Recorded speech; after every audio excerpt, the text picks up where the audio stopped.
안녕하십니까, 강지연입니다. 일반적인 바이러스가 더위에 취약해서 여름에 활동을 늦추는 반면 코로나19 바이러스는 계절을 타지 않는 것으로 나타났습니다. 이 말은 여름에도 긴장을 늦출 수 없다는 뜻일 텐데요. 오히려 방학과 휴가철을 맞아서 밀집 현상이 일어날 수 있기 때문에 더욱더 주의를 기울여야겠습니다. 수도권을 중심으로 한 확산세가 다시 전국으로 확대될 수 있는 만큼 방역 수칙과 개인 위생 철저히 지켜주시길 당부드립니다. 저희 시민의 방송 TBS는 월요일부터 일요일까지 매일 아침 9시부터 9시 50분 TV와 유튜브를 통해 코로나19 특집 생방송을 보내드리고 있습니다. 질병관리본부에 따르면 어제 0시 기준으로 국내 코로나19 누적 확진자는 총 14,251명으로 집계됐습니다. 자, 먼저 서울 상황실 나가 있는 기자 연결해서 지난밤 주요 내용과 현재까지 소식부터 확인합니다. 구균진 기자. 네, 서울시 재난안전대책본부에 나와 있습니다. 예, 국내 코로나19 확진자 현황부터 확인해 볼까요? 네, 어제 0시 기준 국내 코로나19 확진자는 48명 늘어 모두 14,251명이 됐습니다. 해외 유입과 지역 발생 사례 모두 증가하면서 최근 신규 확진자 수가 20명대를 유지했던 것과 달리 어제 50명에 육박한 건데요. 신규 확진자의 감염 경로를 보면 해외 유입 환자가 34명으로 21명이 검역 과정에서 확인됐고 나머지 13명은 지역사회에서 자가격리를 하던 중에 양성 판정을 받았습니다. 국가별로는 러시아와 우즈베키스탄 등 아시아권에서 25명이 발생했고 미국 8명, 프랑스 1명 등입니다. 러시아의 경우 앞서 선원 30여 명이 무더기로 확진 판정을 받았던 러시아 어선 페트로원호에서 선원 12명이 추가로 확진 판정을 받았고요. 국내 발생 환자는 주로 수도권에 집중됐습니다. 서울 7명, 경기 5명, 부산과 인천 각각 1명 등 14명의 신규 확진자가 발생한 건데 서울의 경우 종로구 신명투자와 송파구 지인 모임 등에서 기존 확진자의 접촉자들이 잇따라 양성 판정을 받는 등 감염세를 넓히고 있는 모양새입니다. 부산에서는 러시아 선박 수리업체 직원의 가족 1명이 추가로 양성 판정을 받았습니다. 사망자는 발생하지 않아 300명을 유지하고 있고 현재 882명이 격리 중인 가운데 위중증 환자는 12명입니다. 네, 계속해서 수도권 현황 살펴보겠습니다. 서울 지역은 어떤가요? 네, 어제 오후 6시 기준 서울에선 확진자가 3명 추가돼 모두 1,592명으로 늘었습니다. 신규 환자는 기타로 분류된 사례가 2명, 조사 중인 사례가 1명인데요. 자치구별로 살펴보면 관악구와 성북구, 구로구 등에서 확진자가 발생했습니다. 무엇보다 지난 27일 서울시청에서 역사재생 자문위원 활동을 하던 비상근 위원이 확진된 이후에 현재까지 관련된 추가 확진자는 없는 것으로 파악되고 있습니다. 확진자의 접촉자 32명이 코로나19 검사에서 모두 음성 판정을 받았기 때문인데요. 이와 함께 회의가 열렸던 시청 11층 근무자 160여 명에 대한 전수검사도 이뤄지고 있는 가운데 51명이 음성 판정을 받았습니다. 서울시는 최초 감염 경로를 조사 중이고 자가격리자에 대해 모니터링에 들어갔다고 밝혔습니다. 네. 또 그런가 하면 경기도의 임시생활시설에서 격리 중이던 베트남인 3명이 탈출한 사건이 있었는데 탈출한 지 60여 시간 만에 붙잡혔다고요. 네, 그렇습니다. 지난 27일 경기도 김포의 해외 입국자 격리시설을 탈출한 베트남인 3명이 어제 오후 감염병 예방법 위반 혐의로 경찰에 긴급 체포됐습니다. 이들은 하루빨리 나가 돈을 벌기 위해 탈출을 감행했다고 진술했는데요. 탈출 직후 격리시설 인근 폐가에서 14시간가량 몸을 숨긴 뒤에 주변 텃밭에 과일을 먹으며 버텼던 것으로 파악되고 있습니다. 또 베트남 고향 지인에게 도움을 요청해 이 지인의 거주지가 있는 인천시 불로동의 원룸을 찾았고 저녁에는 인근 텃밭에서 하룻밤을 보낸 것으로 알려졌습니다. 도움을 준 이 베트남인 지인도 불법 체류자로 어제 새벽 0시 50분쯤 현행범으로 체포됐고요. 저녁 7시 25분경에는 경기도 광주의 한 공장 기숙사에서 숨어있던 나머지 1명까지 검거됐습니다. 경찰은 이들에 대한 조사를 마친 뒤 강제 출국 조치할 방침입니다. 그렇군요. 이런 외국인 노동자들에 대한 관리가 앞으로 더 중요해질 수밖에 없는 것이 최근 들어 해외 유입 환자가 급증하면서 또 이 관리에 비상이 걸리지 않았습니까? 네, 그렇습니다. 경기도만 좁혀서 살펴보더라도요. 전체 확진자 수의 절반 이상이 해외 유입 환자로 나타나고 있습니다. 특히 지난 5월 확진자 170여 명 가운데 20여 명이 해외 유입 환자였던 반면에 이달 들어서는 300명 가운데 150여 명, 그러니까 50% 이상이 해외 유입 환자였는데요. 최근 평택 등 경기 지역에 주둔한 주한 미군 확진자 수가 급증한 데다 또 중앙아시아 국가발 확진자가 늘어난 영향으로 분석됩니다. 이에 따라 중앙방역대책본부는 파키스탄과 카자흐스탄 등 6개국에 대해 방역 강화 대상 국가로 지정해 관리하고 있고요. 또 이들 국가에서 들어온 입국자의 경우 코로나19 진단 검사를 입국 후 3일 이내에 한 차례 했던 것에 비해서 앞으로는 자가격리를 해제하기 전에 한 번 더 실시하는 것으로 관리를 강화했습니다. 네. 자, 마지막으로 외국인 유학생 관련 이야기를 좀 해보겠습니다. 2학기 개학을 앞두고 이 유학생들에 대한 방역 대책도 강화가 됐죠. 네, 그렇습니다. 교육부가 외국인 유학생들이 2학기에도 가급적 자국에서 원격 수업을 받을 수 있도록 각 대학과 협의에 나서겠다고 밝혔습니다. 2학기에 우리나라에 입국할 외국인 유학생이 5만 5천 명 정도로 추산되는 만큼 이 인원을 분산시키기 위한 방침이고요. 부득이하게 입국하는 유학생들은 공항에서 반드시 검역 과정을 거치고 14일간의 자가 격리를 준수해야 합니다. 지금까지 서울시 재난안전대책본부에서 전해드렸습니다. 네, 구균진 기자 수고하셨습니다. 계속해서 코로나19에 대한 좀 더 자세한 이야기 나눠보겠는데요. TBS 보도본부의 곽자연 기자와 함께합니다. 어서 오십시오. 네, 안녕하세요. 예, 최근 들어서 코로나19 해외 유입으로 인한 확진자가 계속해서 발생하고 있습니다. 다소 안정세를 찾은 국내 상황과 달리 전 세계적으로는 지금 코로나19의 유행이 계속적으로 확산되고 있는 상황 때문일 텐데 상당히 우려가 됩니다.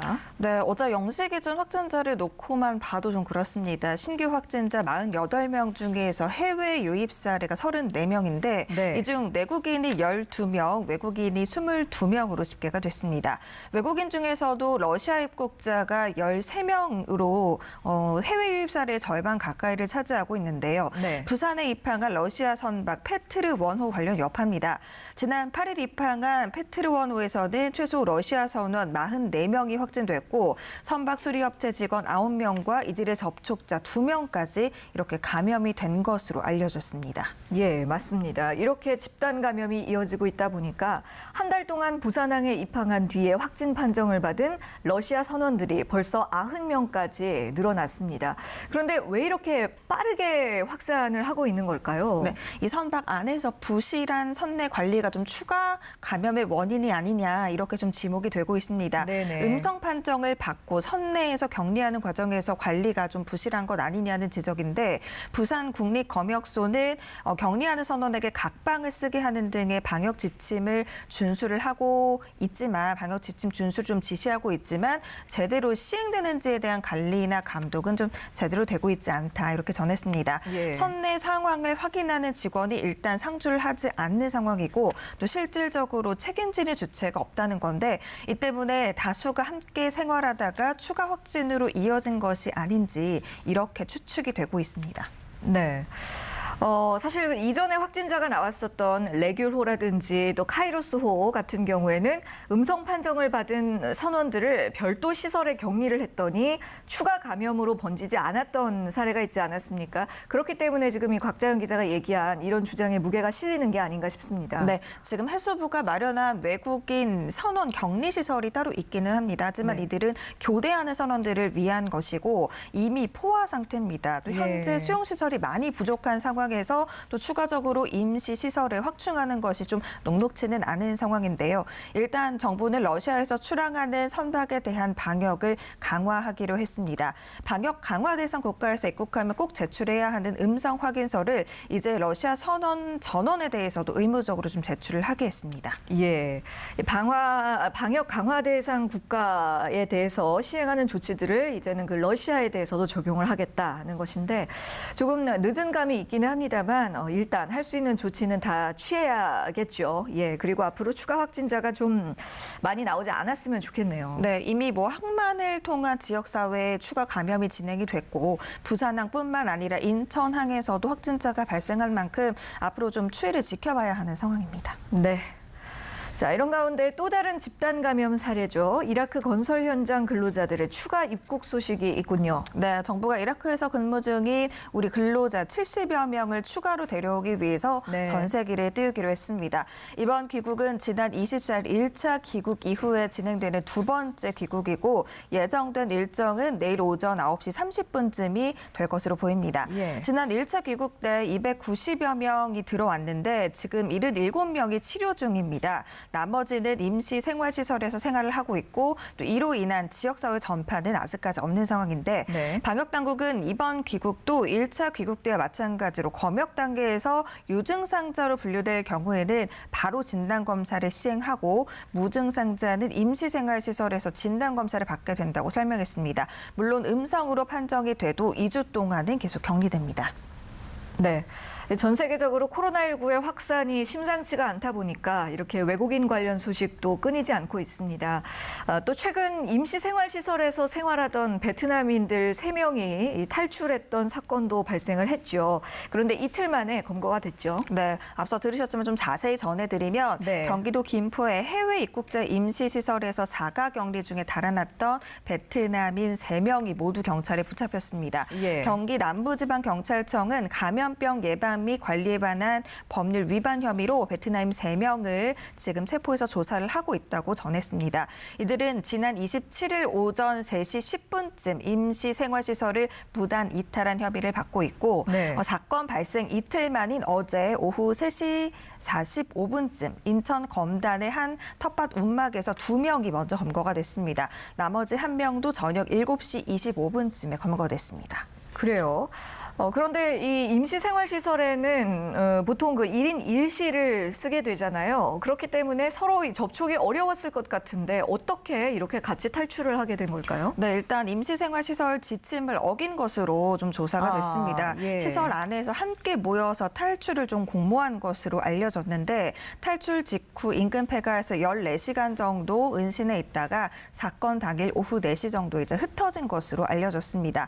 이들은 지난 20일 인천국제공항을 통해 입국했고 의무 자가격리 기간이죠. 2주일 중에서 일주일 정도를 남기고 도주했는데 네. 방역당국은 이제 정면이 아니라 외곽 쪽 베란다 완강기를 통해서 탈출이 진행된 만큼 앞으로 외곽 경비도 강화하겠다고 밝혔습니다. 이들은 앞서 들으셨듯이 격리시설 안에서 너무 답답했고 또 하루빨리 나가서 돈을 벌어야 했기 때문에 탈출했다. 이렇게 진술한 것으로 알려졌습니다. 네.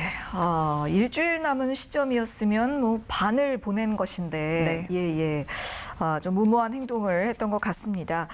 그래요. 이들의 본국인 베트남 현지의 코로나19 상황도 좋지가 않습니다. 다낭발 코로나19가 이제 하노이와 호치민까지 확산했다고 하던데요. 네, 베트남 보건부는 어제 코로나19에 12명이 추가로 감염이 돼서 누적 확진자 450명이라고 밝혔습니다. 최근 5일 동안 6개 지방에서 34명이 확진이 됐고 네. 어제 신규 확진자 중에서 8명이나 다낭에서 나왔습니다. 지난 25일 다낭에서 확진자가 발생한 뒤에 여러 도시로 퍼지고 있는 모양새인데 베트남 당국은 그제부터 다낭을 오가는 모든 여객용 교통편을 일단 차단을 했고요. 네. 또 시내 대중교통 운행도 금지하는 등의 지역 봉쇄를 지금 펼치고 있습니다. 예.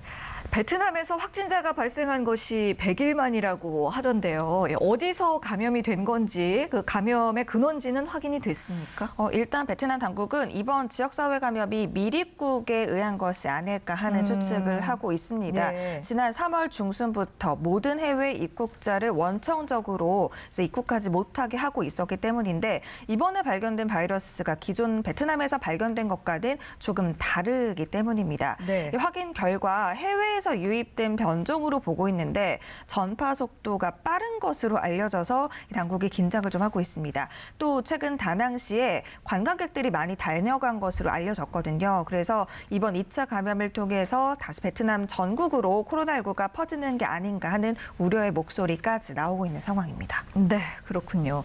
지금까지는 이 베트남이 코로나19 저위험 국가 중에 하나로 이게 분류가 됐었는데 이제는 안심할 수만은 없게 됐습니다.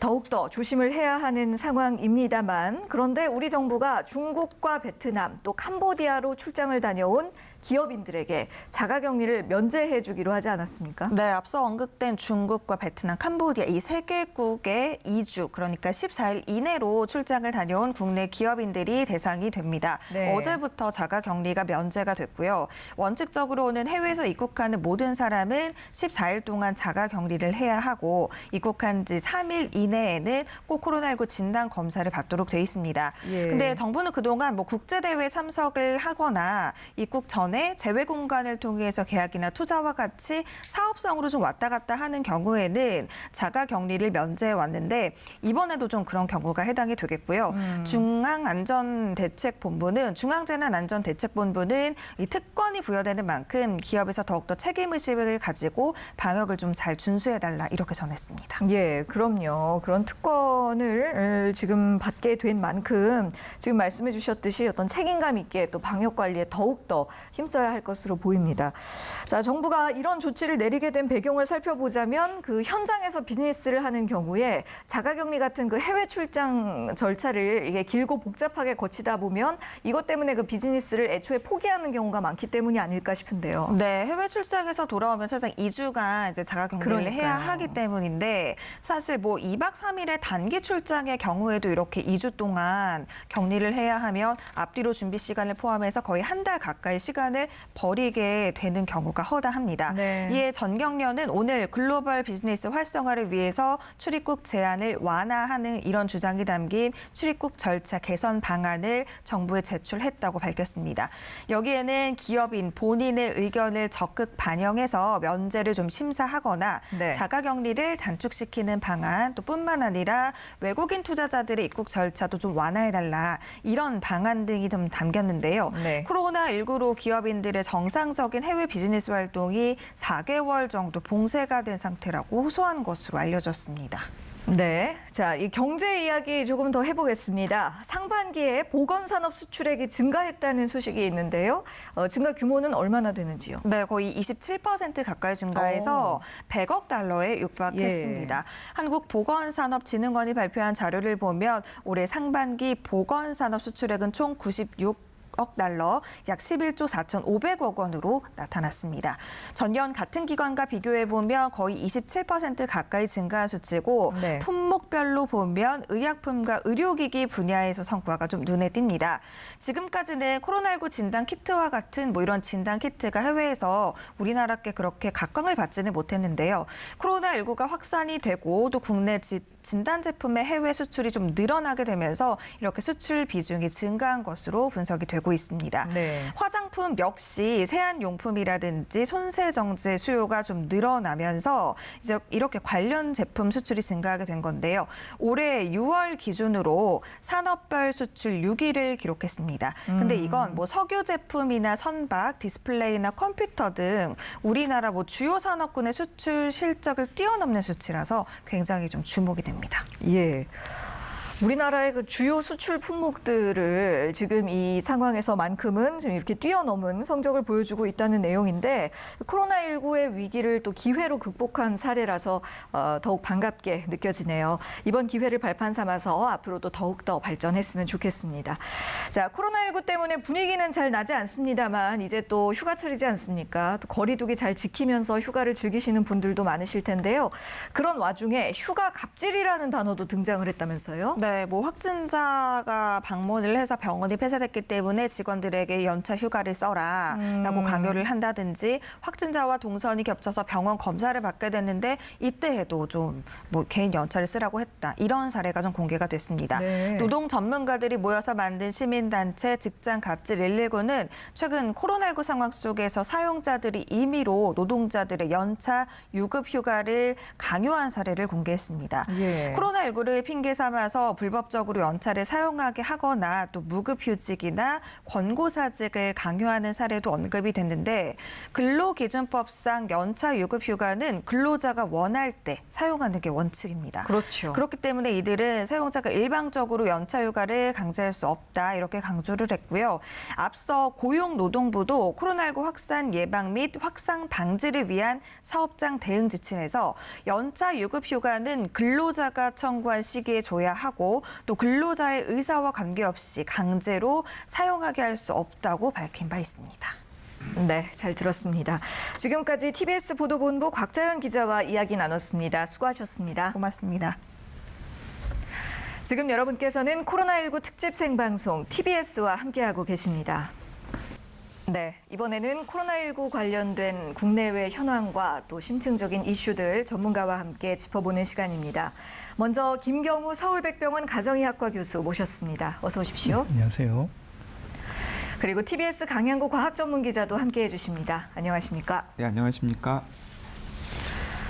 예, 지역 감염이 다시 두 자릿수로 올랐습니다. 지역 감염과 함께 또 해외 유입도 증가했는데요. 지금 상황 어떻게 판단하고 계신가요? 네, 아직도 그 국내 감염 불명 비율이 높습니다. 물론 해외 입국자가 많아지면서 상대적으로 불명 비율이 주는 것 같지만 실제로 많고요. 서울 같은 경우에도 벌써 7명 중에 3분, 경기도 중에서 5분에 1명이 감염 경로를 모르는 거의 30%에 가까운 분들이 깜깜이 환자분들인데요. 네. 깜깜이 환자분들이 발견이 안 된 상태에서 각 지역사회에 있다가 여러 가지 소모임이라든지 지인 모임, 무슨 투자회사 설명회 이런 데서 방역수칙을 잘 지키지 않는 가운데 소규모 전파가 일어나게 되면 언제든지 네. 10명, 20명 이렇게 발생할 수가 있겠고요. 해외 입국 사례 같은 경우에도 그 지난번 러시아 선박에 오르셨던 수리공분들 중에서 이번에 그 추적을 해보니까 김해에 사시던 한 분이 또 추가로 이제 확인된 사례가 있어서 네. 해외 입국 사례도 지금 방심할 수가 없겠는데요. 지금 부산항 입항한 그 러시아 선원은 총 90명에 가까울 정도로 계속 해외 입국 사례가 누적되고 있다고 할 수 있겠습니다. 예. 지금 그 교수님께서도 말씀해 주셨듯이 부산항으로 입항한 러시아 선원들과 관련된 확진이 이어지고 있습니다. 또 인천항에서도 러시아 화물선 선원이 확진 판정을 받기도 했고요. 그런데 사실 그 이전에 공항 쪽에서는 이렇게까지 문제가 많이 터지지는 않았잖아요. 항만 쪽에서 검역에 이렇게 더 취약한 이유는 뭘까요? 근본적으로 두 가지 이유를 찾아볼 수 있겠습니다. 하나는 일단은 러시아는 지금 굉장히 국내 발생 환자 수가 늘어나고 있는 지역이거든요. 네. 그런 늘어나는 지역에서 이제 배가 출발을 하면은 배 안에 만약에 확진 환자가 1명이나 2명 정도 있다면은 배가 이동하는 과정에서 그 배 자체가 인큐베이팅하는 그러니까 바이러스를 증식시키는 역할을 할 수가 있습니다. 예. 그러니까 예를 들어서 우리가 일본 크루즈선 같은 경우에 의해서 살펴볼 수 있듯이 배 안에 만약에 확진 환자가 있다면 그 배는 바이러스를 증식시키기 굉장히 좋은 환경이 조성이 되거든요. 예. 근데 비행기 같은 경우에는 설사 비행기 안에 확진 환자가 탔다고 하더라도 그 비행기에서 그 확진 환자와 접촉하는 사람들의 시간은 고작 해봤자 길어봤자 하루를 넘지 않습니다. 예. 하지만 배 같은 경우에는 뭐 짧게는 며칠에서 길게는 뭐 한 달 이상 그렇죠. 같은 배 안에서 생활을 하기 때문에 네. 그 안에서 계속해서 바이러스가 전파되면서 확진 환자가 늘어나고 그런 단계에서 이제 뭐 부산항이나 혹은 인천항에 들어오게 되면은 굉장히 많은 수의 이제 확진 환자로 나타나게 되는 것이죠. 예. 그런데 이제 과거에는 이제 비행기를 타고 입국하는 분들의 경우에는 거의 100% 다 국내에 입국하기 때문에 방역 당국이 굉장히 신경을 많이 썼습니다만은 이 항만 같은 경우에는 중간 기항지가 부산항이나 혹은 인천항이 되는 경우가 많기 때문에 네. 그동안 방역 당국이 크게 신경을 안 썼던 경우가 많았습니다. 근데 예를 들어서 이번에도 확인할 수 있듯이 중간 기항지라고 하더라도 뭐 배 수리를 위해서든지 아니면은 또 그분들이 잠깐 쉬기 위해서 또 내릴 수도 있고요. 그리고 또 식자재라든가 혹은 오랜 항해에 필요한 여러 가지 물품들을 공급받는 과정에서 내국인과 접촉이 있을 수밖에 없고 네. 이제 그 과정에서 여러 가지 추가적인 지역사회 전파가 이루어진다는 사실이 확인이 되었기 때문에 예. 이런 부분에 대해서 지금 계속해서 지금 발생하고 있으니까 좀 더 방역 당국이 신경을 써야 된다라고 생각합니다. 예, 그렇군요. 이 해외에서의 지속적인 코로나19 확산세, 그리고 지금 자세하게 설명해 주셨듯이 선내에서 바이러스가 증식하기가 아주 좋은 환경이라는 점. 게다가 또 이 국내에서는 이 우리 항만이 중간 기항지로 기능하는 경우가 많기 때문에 방역에 좀 소홀했던 부분, 이런 것들이 복합적으로 작용을 해서 최근과 같은 그런 항만에서의 감염 전파 사례들이 발생을 하고 있는 것으로 분석이 됩니다. 그렇다 보니까 이런 해외 유입 확진자들의 확산을 막기 위해서 정부는 외국인 환자에 대한 치료비 청구 가능성을 또 발표하기도 했거든요. 이런 가운데 안산시에서는 방역 강화국 입국자를 대상으로 또 시설 격리 비용을 청구하겠다고 나섰습니다. 여기에 대해서는 어떤 의견이신지 듣고 싶네요. 네, 기존에 정부에서 하던 그 치료비 청구와는 조금 다른 논지의 정책이 되겠는데요. 그러니까 지금 모든 해외 입국자는 단기 체류 입국자 같은 경우에는 공항 검역 단계에서 이제 의무적으로 하루에 10만 원씩 내고 14일간 자가격리를 하게 돼 있는데 네. 이렇게 안산시라든지 각 지역사회에서 주소지가 있는 장기 체류 외국인이나 내국인 같은 경우에는 입국하셔서 그 지역사회에서 자가격리를 하실 수 있게 이렇게 되어 있는데 안산시에서는 그렇게 오시는 지역사회 내국이나 외국인 모두 의무적으로 시설격리를 하셔야 되고 예. 시설격리를 할 경우에 이제 하루에 10만 원씩 140만 원을 내도록 하고 있고 그중에서 외국인 같은 경우에는 방역 강화 대상국 6개국 대상 외국인 대상으로 하겠다 이런 정책이 되겠는데요. 네. 지금 안산시 같은 경우 한 70만 인구의 외국인 한 8,600명 정도, 한 12%가 외국인이라고 합니다. 그래서 물론 12%는 이렇게 적은 숫자는 아니긴 합니다만은, 근데 그 중에서 6개국에 사시는 외국인 분들의 비율이 얼마나 될까 그것도 좀 살펴봐야 될 것 같고요. 그러니까 안산시에서 이 법을 적용했을 때 적용이 될 만한 내국인들 또 외국인들이 어느 정도 될 것인가. 라는 것을 봐야 될 텐데요. 네. 지금 안산시에서는 확진되신 분들이 그중에 한 56명 정도인데 30명 정도 외국인이라고 하시거든요. 그렇기 때문에 그렇게 많은 숫자가 대상이 될 것 같지는 않고요. 네. 장점으로 보게 되면 아무래도 자가격리를 하시게 되면 가족 간에 감염될 가능성이 많기 때문에 네. 오신 분들이 좀 부담스러워 하시기 때문에 그분들을 시설 격리하시는 장점은 있을 것 같고요. 네네. 단점으로는 이제 얼만큼 실효성이 있을 것인가. 그리고 이제 어떤 그쪽 해당 국가에서 출국하는 국가를 기준으로 하고 있기 때문에 이분들이 어느 국가에서 출발하셨는지를 확인한다든지 아니면 그분들이 좀 고의적으로 제3국을 경유해서 마치 다른 나라에서 입국하신 것처럼 이렇게 할 때는 찾아내기 어려운 점도 있기 때문에 네. 어떤 좀 상징적인 의미, 그러니까 오시는 분들을 집에서 격리하지 않고 시설에서 자가격리를 의무적으로 하겠다라는 상징적인 선언적인 의미가 있을 것 같고요. 네. 물론 이렇게 안산시에서 적용하기 위해서는 각국 대사관 그리고 제외 공간에 안산시에서는 이렇게 할 거기 때문에 안산시에 주소지를 둔 모든 외국인 분들은 그런 걸 거쳐야 됩니다라는 공지가 또 그 외국인 분들한테 나가야 되는 부분이기 때문에 네.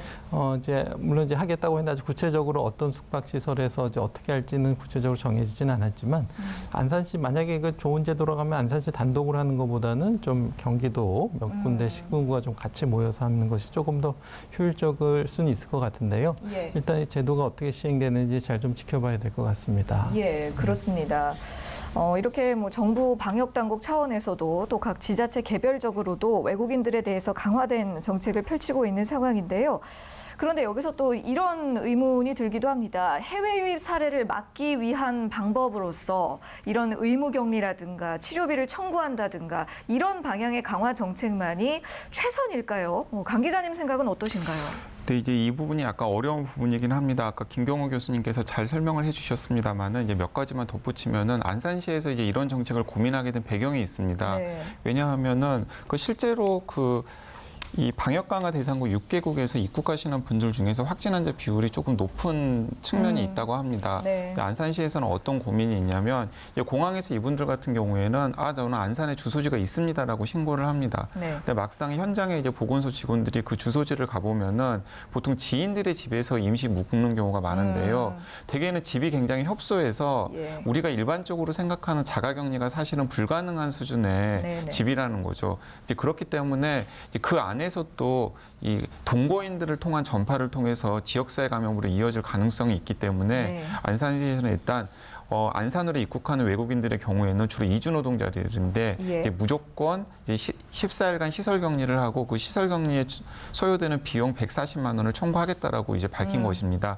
근데 또 이게 또 이제 어떤 효과가 있냐면은 사실은 그렇게 오신 분들이 그 시설에 격리되는 비용 140만 원이 그분들에게는 굉장히 큰 돈이에요. 그럴 수 있죠. 네, 그렇기 때문에 이제 오시는 걸 조금 미루거나 혹은 자제할 수 있는 압박 수단으로서도 지금 안산시에서는 고민을 하고 있는 것으로 그러니까 보입니다. 입국자 수 자체를 좀 줄여주는 효과가 네, 있을 수 맞습니다. 있다는 예, 거네요. 그렇습니다. 왜냐하면 일단 들어오자마자 2주 동안 일단은 일을 하지 못하고요. 그리고 또 일을 하지 못하는 데다 더해가지고 예. 140만 원의 부담스러운 금액을 내야 되기 때문에 이제 입국을 미루거나 혹은 입국 자체를 조금 유보하는 압박 수단으로서 지금 안산시에서 고민을 하고 있는 내용으로 보입니다. 네.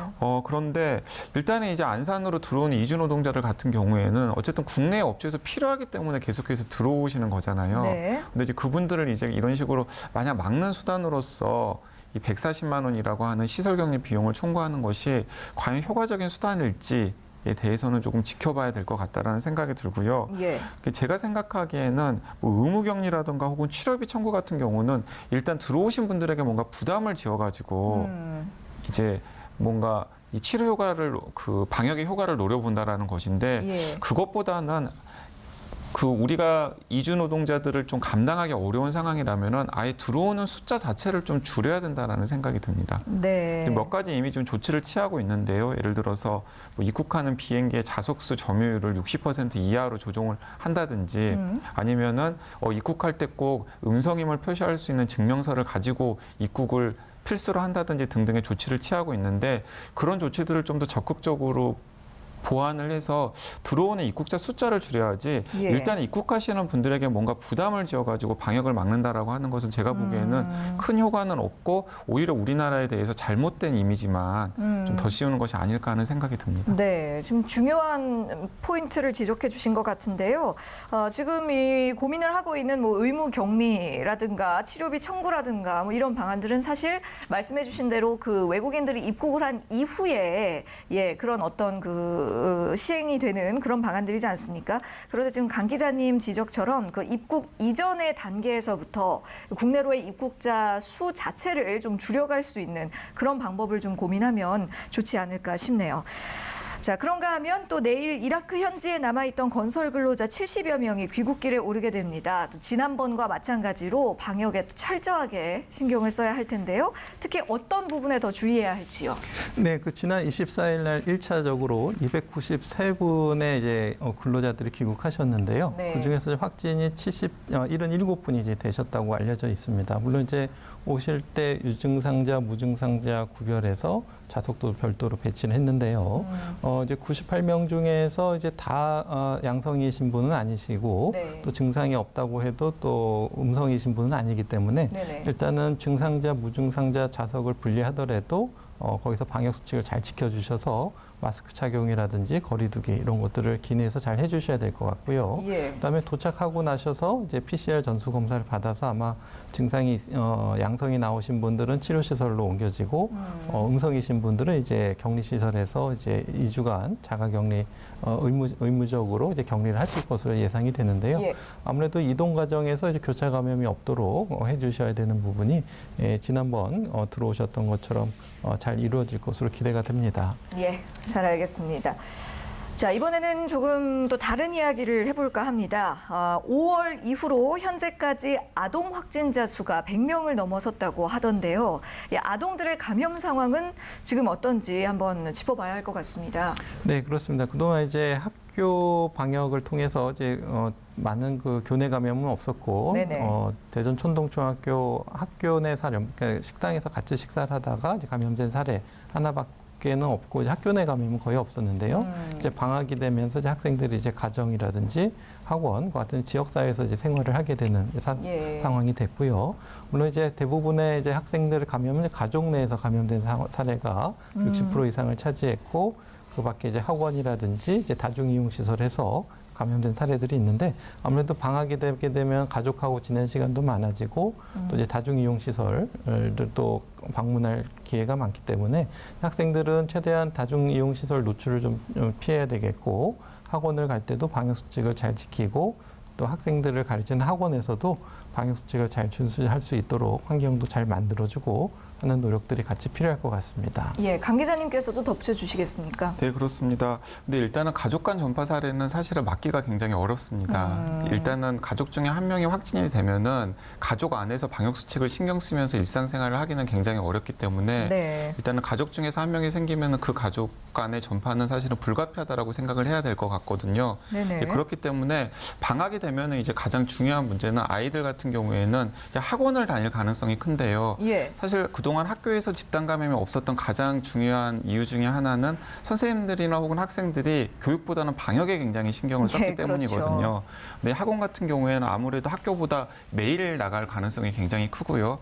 그리고 아무래도 학교 교실보다는 학원 교실이 좀 더 밀집되어 있고 더 밀폐된 환경에다가 더 밀접 접촉을 할 가능성도 크고요. 예. 그리고 학원도 뭐 학원장이나 혹은 학원 교사들의 이 방역에 대한 노력 여하에 따라서 차이는 있겠습니다만은 아무래도 학교보다는 학원이 좀 더 방역에 철저하지 못할 가능성이 굉장히 큽니다. 네네. 이제 그러면은 학원에서 일단은 집단 감염 형태든 아니면은 개인별 감염의 형태든 간에 감염이 되면 가족 간 전파로 이어질 수 있고 만약에 가족 중에 뭐 어른이 있다면 뭐 직장으로 전파가 될 수도 있고 또 어르신들 같은 경우에는 위험 시설로도 고위험 시설로도 그렇죠. 전파가 될 수 있는 상황이 될 수 있기 때문에 이제 그런 부분들을 조금 신경을 써야 되지 않나 싶습니다.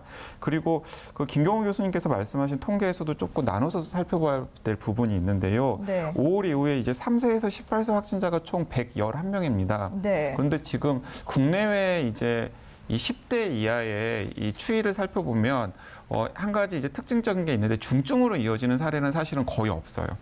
그건 굉장히 안심스러운 대목인데 예, 10살 미만과 10살 이후에 약간 양상의 차이가 있습니다. 네. 그러니까 10살 미만 같은 경우에는 사실은 아이들 간의 전파 사례도 국내에서는 거의 확인이 되지 않습니다. 그래서 뭐 네덜란드 같은 경우에는 뭐 유치원이나 초등학교 저학년, 우리나라 나이로 하면 초등학교 저학년들 같은 경우에는 사실은 마스크 없이 학교에서 집단 생활을 하더라도 집단 감염으로 이어질 가능성은 굉장히 낮다라고 이야기하는 경우도 있거든요. 네. 근데 예를 들어서 이제 10대 이상의 청소년들 같은 경우에는 네. 사실은 전파 양상만 놓고 보면 어른들과 별 차이가 없습니다. 예. 그런데 방학이 되면은 학원들을 더 적극적으로 많이 가고 또 학원들에서 밀집된 환경에서 뭐 밀접 접촉을 하면서 생활을 할 수 있는 가능성은 10대 이상의 청소년들이 훨씬 더 많거든요. 그렇기 때문에 그런 청소년들 같은 경우에는 사실은 거의 성인에 준해가지고 네네. 여러 가지 방역 대책을 세워야 되지 않나 하는 생각이 듭니다. 예. 그렇습니다. 그래서 이제 방학이 다가오고 있고 지금 강 기자님께서 말씀해 주신 그 청소년 연령층을 비롯해서 우리 아동들 또 청소년들이 안전하게 방학을 나기 위한 어떤 그런 방법들, 이 조언 한 말씀 더 해주실 수 있을까요? 네, 그 세 가지 행해야 될 거 3행. 그래서 이제 마스크 착용을 잘 해야 되는데요. 특히 이제 실내 학원이라든지 아니면 대중교통 이용할 때 마스크를 잘 착용해야 되겠고, 두 번째 손위생, 손을 잘 씻고 그다음에 손소독제를 잘 사용해야 되겠고요. 네. 세 번째 거리두기, 그래서 사람 간의 거리를 2m 이상 이렇게 띄우는 3행을 모든 학생들도 잘 지켜줘야 될 것 같고요. 예. 이제 추가적으로 한다면 좀 환경적으로는 이제 환기도 잘 시키고 네. 여러 사람들이 손이 닿았던 표면은 잘 닦아주는 그런 추가적인 노력도 필요할 것 같고요. 네. 기자님께서 지적해 주신 것처럼 가족 간의 감염은 참 막기 어렵기 때문에 일단 최대한 가족 내 감염이 들어오지 않기 위해서는 지역사회 감염 위험도를 최대한 늦춰야 될 것 같고요. 네. 특히 어린 자녀가 있으신 가정에서는 더욱더 이런 사회생활 하실 때 좀 방역 수칙을 잘 지키지 않는 소모임이라든지 그런 다중이용시설, 밀집 환경에 노출되는 것을 최대한 줄여서 감염이 되는 것을 좀 최대한 예방하시는 노력과 그다음에 의심 증상이 있을 때 조기에 잘 선별 검사를 받으시는 이런 노력들이 같이 이루어져야 될 것 같습니다. 예. 뭐 사실 뭐 항상 기본적인 원칙은 뭐 마스크와 손 씻기, 거리 두기군요. 소위 그렇습니다. 삼행이라고 부르는 여기에다가 환기, 소독 신경 쓰셔야겠고요. 또 지역 사회로부터의 감염 위험성 낮춰야 하겠고 또 의심 증상이 있을 시에는 빠르게 검사를 받아보는 이런 부분들 잘 숙지하시고 안전한 방학 보내셔야겠습니다. 자, 계속해서 이번에는 백신 이야기로 넘어가겠습니다. 러시아가 2주 안에 코로나19 백신을 승인하겠다는 계획을 내놨어요. 이렇게 되면 세계 최초가 될 가능성이 높은데 가능하다고 보십니까? 제가 딱 부러지게 말씀을 못 드려서 굉장히 죄송한데요. 네. 정보가 굉장히 차단되어 있습니다. 러시아에 대해서. 네, 그러니까 이제 언론 보도를 보면은 8월 10일 전에 코로나19 백신 사용 승인을 준비 중이고 네. 실제로 이미 유력한 정치인들이나 혹은 부유한 사람들을 대상으로 접종이 되고 있다라는 이야기까지 있습니다.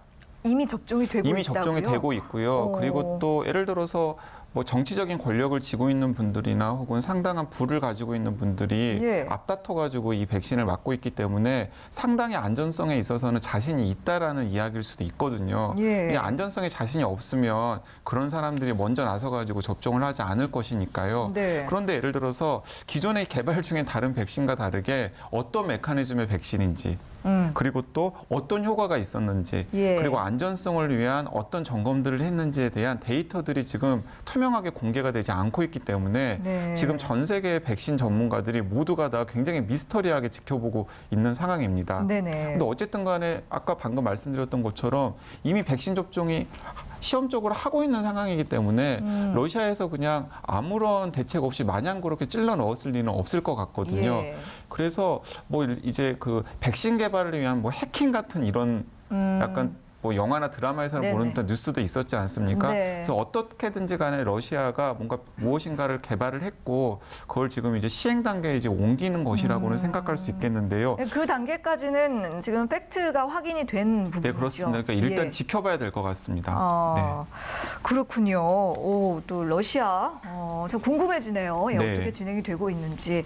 또 이런 가운데 러시아 외에도 세계 여러 나라들에서 개발 중인 백신이 3차 임상에 들어가면서 이제는 시판 직전에 있다. 뭐 이런 이야기들도 나오고 있습니다. 여기서 다들 가장 궁금해하실 만한 것 중 하나가 바로 백신 가격이겠죠. 이 주요 백신들의 개발 현황 또 예상 가격은 어느 정도일지 교수님께 말씀 구합니다. 네, 그래서 백신 개발 단계는 임상 시험 전에 동물 실험 단계가 있겠고, 그다음에 1상과 2상을 통해서 이제 안전성과 유효성을 확인한 다음에 3상에서 대규모인을 대상으로 시험을 해서 이제 최종 승인 시판이 되겠는데요. 네. 지금 회사 수로 보게 되면은 임상 전 단계에 있는 회사가 140개, 그리고 1상 임상 시험 단계가 우리나라에서도 제넥신 회사를 포함해서 19개, 예. 그리고 2상 임상 시험이 13개, 그리고 3상 임상 시험이 4개, 그리고 제한적인 승인 이제 한 사례 이렇게 좀 알려져 있고요. 네. 아마도 이제 곧 3상 임상 시험이 맞춰지면서 이제 시판될 때 가격을 이제 어떻게 설정할 거냐인데요. 아무래도 이제 연구에 들어간 어떤 실비는 우리가 당연히 지불해야 될 것 같고요. 네. 이제 추가적인 어떤 그 회사의 앞으로의 개발이라든지 더 연구 능력의 확장을 위한 어떤 회사의 이윤 이런 마진도 우리가 적정하게 지불을 해야 될 것 같습니다. 그래서 예. 각 회사마다 아마 청구 금액이 다양할 것으로 예상이 되는데요.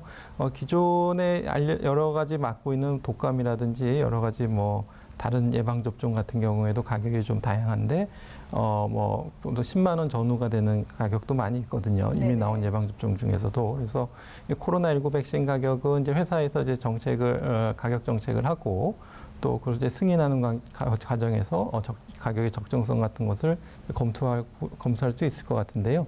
너무 과도한 이윤을 남겨서 이렇게 판매가 이루어질 것 같지는 않고 또 여러 가지 경쟁 회사들이 많이 있기 때문에 적절한 가격 경쟁과 또 보급력 등에 따라서 가격은 좀 앞으로 더 내려갈 수 있을 것으로 기대가 됩니다. 예, 좀 그렇게 되었으면 좋겠네요. 강 기자님도 한 말씀 해주시죠. 네, 제가 이제 몇 차례 말씀을 드렸습니다만은 지금 뭐 중국의 제약회사들이 굉장히 공격적으로 지금 뭐 약간 성공 단계에 이른 바이러스 백신을 개발을 하고 있습니다. 네. 뭐 시노팜, 시노백 같은 경우에는 이제 불아라 백신이고요. 그리고 또 켄시노라고 하는 곳은 이 아데노 바이러스를 이용한 백신을 개발을 한 상태고요. 근데 이제 중국의 상황은 지금 널리 이제 알려지지 않고 있기 때문에 우리들이 주목을 네. 못 하고 있는데 이제 그 서구에서 개발하고 있는 백신 같은 경우에는 예를 들어서 옥스퍼드 제너 연구소랑 아스트라제네카에서 개발을 하고 있는 것이 가장 앞선 것으로 지금 알려져 있습니다. 네. 근데 다행스러운 것은 그 가장 앞선 아스트라제네카와 옥스퍼드 제너 연구소에서 추정하고 있는 백신 가격이 가장 싸요. 그렇습니까? 얼마 정도인가요? 그러니까 한 번 접종에 5,000원 정도를 받겠다라고 이야기를 하고 있거든요. 5,000원 이요? 그러니까 이윤을 크게 남기지 않겠다라고 일단 이야기를 하고 있습니다. 그러니까 예. 두 번 접종을 하게 되면은 그게 외국 돈으로 $10, 우리나라 돈으로 한 10,000원 정도의 형성이 되는 것이기 때문에 그렇군요. 일단은 이제 거기가 개발이 되면은 사실은 인류로서는 가장 조금 이익이 되는 그렇네요. 것이 아닌가 예, 싶고요. 예. 그리고 지금 그 미국의 파이자 기업과 그리고 독일의 바이오엔테크가 이제 공동으로 개발하고 있는 또 백신이 있는데 그 백신 같은 경우에는 한 45,000원 정도를 받겠다. 우리나라 돈으로. 네. 근데 그건 이제 인플루엔자 백신과 비슷한 수준이기 때문에 합리적인 수준입니다. 근데 이제 문제는 뭐냐면 그 미국 정부에서 가장 많은 지원을 받아가지고 개발하고 있는 백신이 우리나라에 널리 보도가 된 모더나라고 하는 백신인데요. 예. 그 모더나사에서 만든 백신 같은 경우에는 한국 돈으로 6만 원에서 7만 원 정도를 책정하겠고 우리는 백신으로 돈을 벌어야 된다라고 지금 아예 공표를 한 상태예요. 상당히 고가네요. 네, 상당히 고가입니다. 그리고 또 모더나 같은 경우는 이렇게 고가 전략을 취할 수밖에 없는 게 모더나 백신을 개발하는 과정에서 이제 필수적으로 들어가는 어떤 테크닉이 있는데요. 예. 그 테크닉에 들어가는 라이센스료를 또 지불을 해야 된다라고 합니다. 네. 그렇기 때문에 이제 모더나가 또 가격을 내리기는 굉장히 또 어려울 것이라는 백신 전문가들의 전망도 있습니다. 그래서 이런 가격을 놓고 보면은 사실은 인류에게 좀 이득이 되는 방향은 예. 옥스퍼드 제너 연구소와 그리고 아스트라제네카가 개발한 백신이 좀 빨리 성공을 해서 대량 생산이 될 수 있을 때 인류에게 가장 큰 이득이고 예. 오히려 신원 가능성 면에서도 약간 고개를 갸우뚱거리는 전문가들이 많은 모더나사의 백신 같은 경우에는 막 이게 소문은 굉장히 많이 났지만은 막상 백신이 개발된다고 하더라도 그 접근권을 놓고서 또 굉장히 많은 논란이 있을 수도 있겠다라는 생각이 네. 듭니다. 그렇군요. 어쨌든 그 최선의 효과와 또 최고의 안정성 그리고 적정한 가격을 가진 그런 백신이 하루빨리 시판에 들어가야 할 텐데 어쨌든 현재로서는 이 강 기자님의 또 설명에 따르자면 그 영국에서 개발되고 있는 그 백신에 조금 기대를 걸어볼 수 있지 않을까라는 희망을 가져봅니다. 자, 한편으로는 또 이런 연구 결과도 있더라고요. 코로나19 바이러스를 막는 면역 단백질이 발견됐다.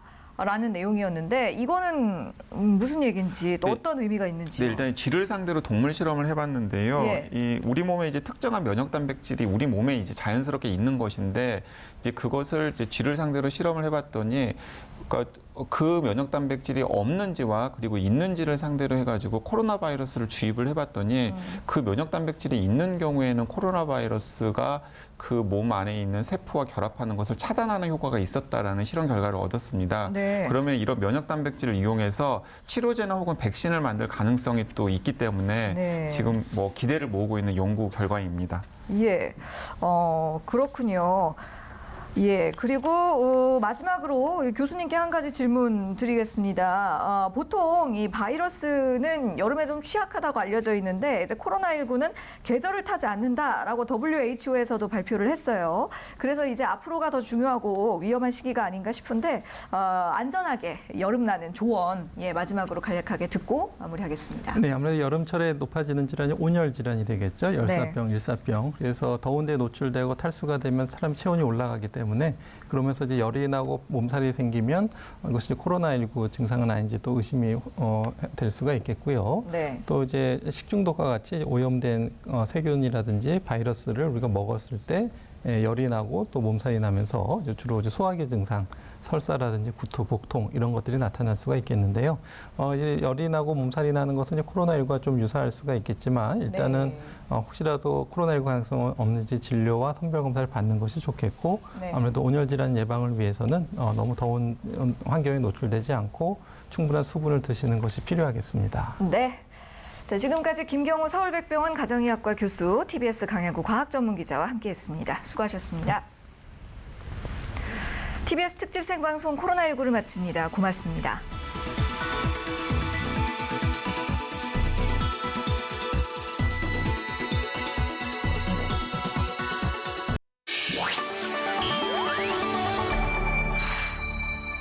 TBS